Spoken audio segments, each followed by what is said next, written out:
फिर public fund का मतलब 266 दो में इसका जिक्र है।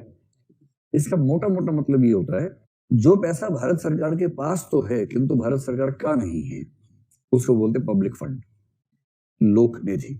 जैसे भारत सरकार के पास बहुत सारे बैंक हैं और उन बैंकों में सेविंग अकाउंट्स बहुत सारे हैं, जिन सेविंग अकाउंट्स में या एफडी अकाउंट्स में, फिक्स डिपॉजिट अकाउंट्स में हम में से कईयों के पेरेंट्स हैं, कईयों के अपने पैसे वहां पर जमा हैं।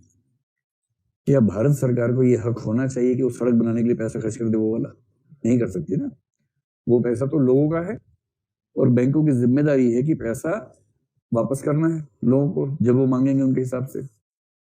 तो मोटा सा मतलब है कि जो पैसा भारत सरकार के पास तो है किंतु भारत सरकार का नहीं है। इसका सबसे अच्छा एग्जाम्पल होता है बैंक डिपॉजिट्स वगैरह, बैंक डिपॉजिट्स एटसेट्रा। इस पैसे को बोलते हैं पब्लिक फंड। भारत सरकार ना इससे कुछ खर्च करती है, ना इसमें कुछ कंट्रीब्यूट करती है, केवल एक कस्टोडियन की भूमिका में उसका रोल रहता है। तीसरा है कंटिजेंसी फंड, जिसका जिक्र हमारे संविधान में आर्टिकल 267 में है। कंटिजेंसी फंड का मतलब ये होता है कि इमरजेंसी में कोई पैसा कहां से लाए, है ना। तो आपको ये पता होगा कि भारत सरकार कोई पैसा 1 रुपया भी खर्च नहीं कर सकती अगर बजट अप्रूवल उसके पास ना हो। बजट कैसे बनता, सारा प्रोसेस सब जानते ही हैं, और बजट अंत में लोकसभा से पास होना जरूरी है, क्योंकि वो धन विधेयक है। तो लोकसभा पास कर देगी तो राज्यसभा पास कर देगी, नहीं करेगी तो उससे कोई बहुत फर्क पड़ेगा नहीं। और जब बजट सैंक्शन हो गया तो बजट में हर मंत्रालय का और मंत्रालय की भी हर तरह की डिमांड का निश्चित पैसा मेंशन होता है। अगर उसमें से पैसा चाहिए तो पैसा निकाल सकता है, क्योंकि वो पार्लियामेंट ने सैंक्शन कर दिया है, मिनिस्ट्री के पास उससे निकाल लेगी। लेकिन किसी भी देश के सामने, राज्य के सामने कभी कभी इमरजेंसी आ जाती है।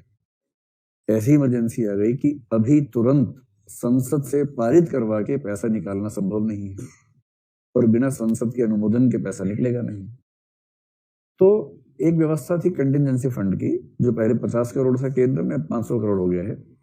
व्यवस्था ये है कि वो फंड अलग से रखा हुआ है, रेवेन्यू सेक्रेटरी जो भारत सरकार का है उसके हाथ में रहता है। Revenue finance secretary, finance secretary के पास रहता है, जो मिनिस्ट्री ऑफ फाइनेंस देखता है ना, उसका सेक्रेटरी।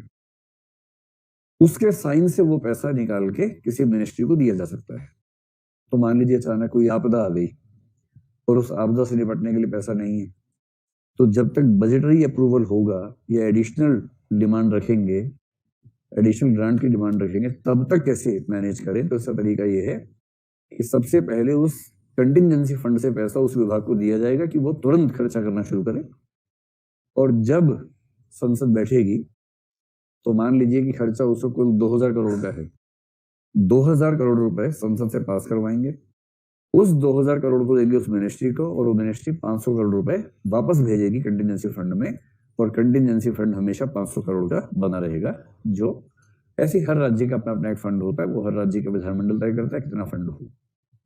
तो सबसे पहली बात है कि ये 3 तरह के फंड्स हमारे पास हैं, लेकिन जब आपसे प्रश्न इथिक्स में पूछेंगे तो ये सब नहीं पूछेंगे कि कौन कौन से फंड्स हैं। इन सबको एक ही दिमाग में रख के चलिए कि इन सब का प्रयोग, यूटिलाइजेशन कैसे होना चाहिए और इसको लेकर क्या समस्याएं हैं।